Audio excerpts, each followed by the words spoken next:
What's up everyone, I'm Callum on Toast, and in today's video we're going to be doing the Team Rocket Grunt challenge here in the Great League. First of all, I want to give a shout out to Dan Ottawa as he made a very similar video about 6 months ago, and his battles were in the Ultra League Premier Classic Cup during the interlude season, I believe, and the video was super interesting, so I thought I'd give it a try.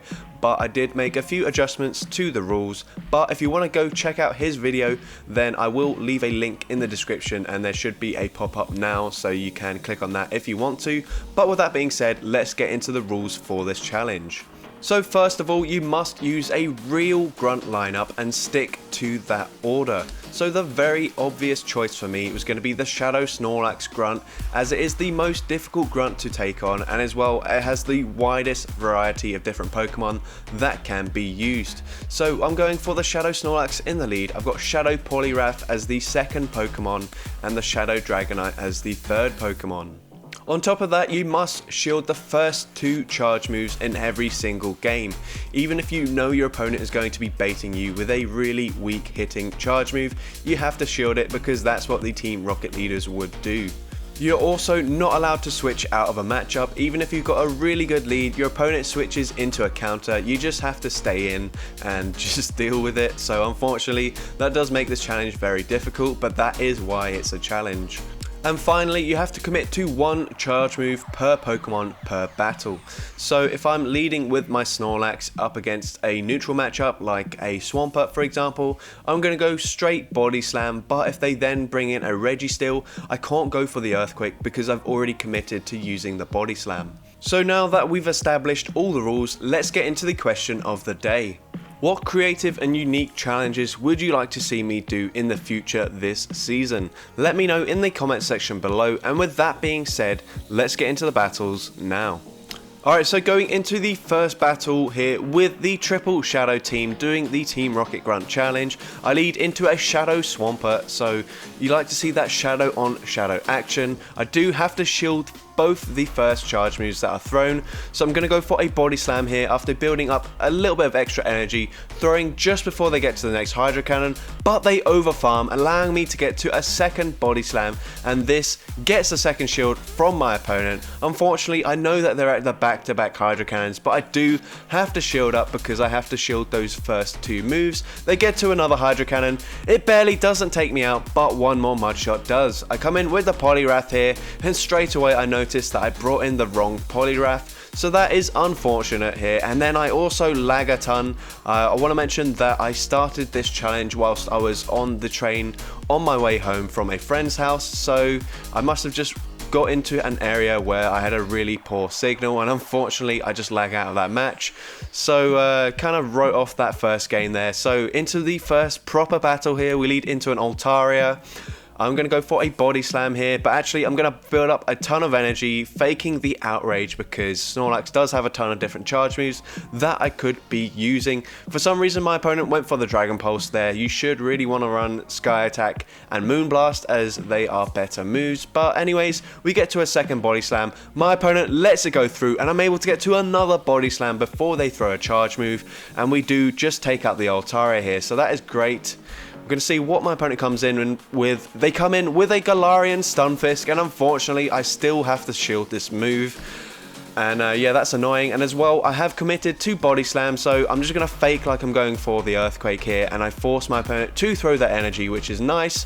I'm going to come in with the Poliwrath here, and I will just go straight for Dynamic Punches. An Earthquake from the Galarian Stunfisk will do a ton of damage, but it won't quite take me out, so I should be safe here. And they can't store back-to-back charge moves either, so they go for the Earthquake. They switch into a Swampert, and we land the Dynamic Punch. It does a ton of damage. I come in with Dragonite, farm them down, and it's just a case of, can I survive the Rock Slide here on the Shadow Dragonite? Yes, I can. I'm going to be able to get to a Superpower, and Superpower is going to be enough to take out the Stunfisk, and we take that game. So we win the second battle here, or the first proper battle with this team doing this challenge, so that is awesome. Into the next battle here, we lead into a Mandibuzz, and this is a bit frustrating because these foul plays aren't going to do an awful lot of damage, but I do have to shield them. So I'm going to go for a Body Slam here just before they get to the next foul play here, hoping that maybe they think it's something else, but why would I throw anything other than Body Slam here? I'm going to go for another Body Slam here, and this should be a CMP tie, I believe, and it is, but we do have to shield the foul play once again. And now at this point, I'm really hoping that I can farm them down before they get to another 2 foul plays. They're already at the first one here. Foul play lands, and can I farm them down? No, I would have barely just not been able to, so I do go for the charge move here. Body Slam takes out the Mandibuzz. They come in with the defense form Deoxys, and they make a brilliant catch onto their Galarian Stunfisk. That is resisted, but I had to throw a Body Slam anyway, so it wouldn't really matter if they came in with the Stunfisk or the Deoxys. I come in with the Poliwrath here, straight for the Dynamic Punch. We get a shield from the opponent. They're going to go for an Earthquake. We already know that we barely survived this, and now we're going to go for another Dynamic Punch. If they let me, which they do, they're probably just going to farm me down here and shield again. No, they let it go through. They put all their faith into Deoxys. I come in with Dragonite, and at this point there's nothing we can do here. And yeah, this Rock Slide easily enough to take out the Dragonite, and we do lose that game there. So into the next match here, we lead into a Sableye. So an alright lead, and as well, if we can land the Earthquake, that would be really good. But my opponent switches into a Wigglytuff, and to be honest, this is probably where we need it to be, because we do have 2 Pokemon in the back that are very weak to Charm, and unfortunately Snorlax with the lick damage here is doing absolutely nothing to this Wigglytuff, but we do get a shield from the Wigglytuff. We're going to get to 1 more Body Slam here, and that does an okay amount of damage. They actually double shielded, I didn't even realise here, and we still haven't had a charge move thrown, so we do have to shield up this Poliwrath. We'd want to shield it up anyway, so that's perfectly fine. We're going for the Ice Punch here. Is this enough to take out the Wigglytuff? Yes, it is. And they're going to come back in with the Sableye, and we have to shield up this charge move, even though I'd rather just put all of my faith into the Dragonite. They switch, they catch the Ice Punch on the Tentacruel here. We can't switch out, we have to let them farm me down. I come in with the Dragonite, I expect they're going to go straight for an Acid Spray. And they do. It lowers my defense. I'm going to see if I can Dragon Breath, farm them down, but I'm not going to be able to before they reach the next Acid Spray. So I throw just before they reach it, and unfortunately, they're able to Shadow Claw, farm me down, and take that game. So into the next game here, we lead into a Registeel. So for once, I'm actually going to go for the Earthquakes here instead of the Body Slam. If you're wondering why I'm running Earthquake instead of Superpower, I just don't have many charge TMs, so I just went with what I already had. I'm going for the Earthquake here. Is my opponent going to respect it? Yes, they are, and they do shield that up, which is a bit annoying because I think Superpower probably wouldn't quite take them out. But you can see the lick damage is really adding up. They're already in the yellow health. We're going for the Earthquake here, and I think that's a CMP tie with the next Focus Blast. We get the final shield, and it is a CMP tie, which is perfect. They go for the Focus Blast, takes out the Snorlax. I come in with the Poliwrath. They switch into a Trevenant. I can go for an Ice Punch here, but I can't switch out. Ice Punch does a respectable amount of damage here. They go for the Seed Bomb. Seed Bomb just barely doesn't take me out. One more Shadow Claw does. I come in with Dragonite. I farm them down. And now what do they have in the back? They have a Scrafty, and now this is looking really good. I'm over farming a ton of energy, and then we get that stutter lag. I go for the Superpower, and the game doesn't register it, and we lose. So that is just so frustrating. I can't believe that kind of stuff still happens in this game, but whatever. I think I'll just count that as a win, to be honest, because I definitely would have won that. But into the next game, we lead into a Swampert here, and they go for a Hydro Cannon. We shield it, of course, because we have to. We're going for a Body Slam once again just before they reach the next Hydro Cannon here. They do shield it up, which is nice, and we go for a CMP tie here with this next Hydro Cannon. We're going to shield it up, of course, because we have to, and then go for the Body Slam here. Body Slam gets the second shield from this Swampert, and now a Hydro Cannon from this range still won't be enough to take us out because this isn't a Shadow Swampert. They switch into an Altaria. I'm able to get to a Body Slam before I go down, which is actually nice because it means that my Ice Punch from Poliwrath will be enough to take them out as long as I survive this Sky attack. And we do just barely survive, and we survive one Dragon Breath, go for the Ice Punch, and Ice Punch takes out the Altaria. What are they going to come back in with? They come in with the Swampert. They're able to get a couple of Mud Shots in there, and the new mechanic allows them to throw this charge move even though we got the Dragon Breath through. Sludge Wave does so much damage, and unfortunately that does mean we will lose this game because Galarian Stunfisk can tank a superpower, and they're able to Mud Shot, farm me down, and take that game. So GG's there, very close game. Into the next game here, we lead into a Venusaur, so this is kind of good because, well, the Frenzy Plants do a ton of damage, so we would want to shield them anyway. We're going to farm up a lot of energy here, go for the Body Slam just before they reach the next Frenzy Plant. And once again, we're just over farming here. There's no point going for a CMP tie. We go for the Body Slam just before their next move. Actually, we could have got one extra lick in there, but it's not going to matter too much. We're going to let this Frenzy Plant go through. Obviously, we have no shields remaining. We're going to come in with Poliwrath. Can we farm them down? Yes, we can, just before they reach another Frenzy Plant. And unfortunately, they've got an Azumarill in the back, so we're going straight for these Dynamic Punches. These will do more damage than the Ice Punch, of course, as their stab. And we're able to get to one more Dynamic Punch before they get to a Play Rough. I really need them to throw straight away, but they overfarm by one bubble. And that does mean that they're going to get to the Ice Beam or Play Rough on 4 bubbles. So we have to go for the Dragon Claw here on the CMP tie, but this is double resisted, and Dragon Claw isn't enough to take out the Azumarill, so we're going to lose this match. Ice Beam takes us out, and we do lose there. So GG's to that opponent.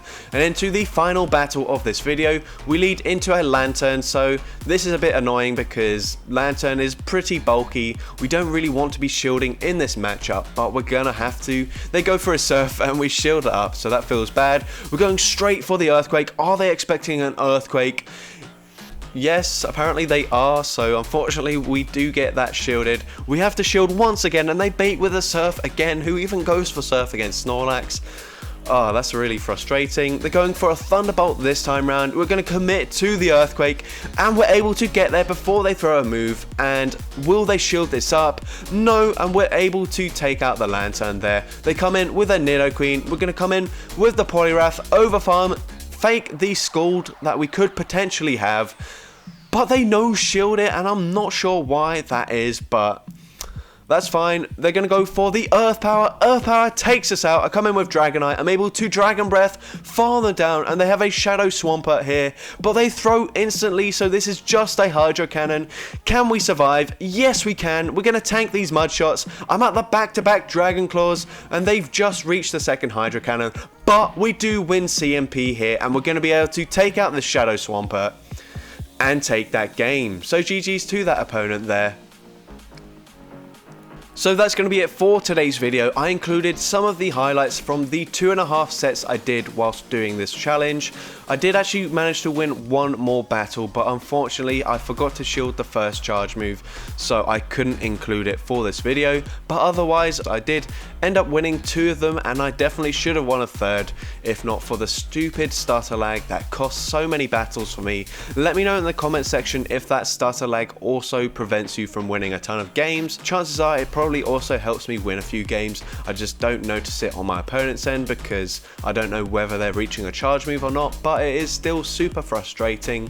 But anyways, small rant over. If you did enjoy today's video, then make sure you leave a like, leave a comment letting me know, and as well, don't forget to respond to the question of the day if you haven't done so already. And if you want to see more content like this in the future and you're not yet subscribed, then make sure you hit that subscribe button and turn on post notifications so that way you're notified whenever I upload a new video. And with that being said, let's get into the shoutouts from my previous video. So firstly, we've got Tommy who says, I'd love Dragon or Ghost type cup for Go Battle Day. That way everyone will be able to finish all 100 battles in no time. And that's because if you don't know, Ghost is super effective against Ghost types, Dragons are super effective against Dragon types, so everything would be hitting each other for super effective damage. I think you would probably have to ban Sableye in the Ghost Cup, but otherwise I think those would be some super fast and enjoyable battles. Next we've got Zohunger who says, I feel like a normal cup would be interesting. Normal type Pokemon tend to have a wide variety of moveset and typings,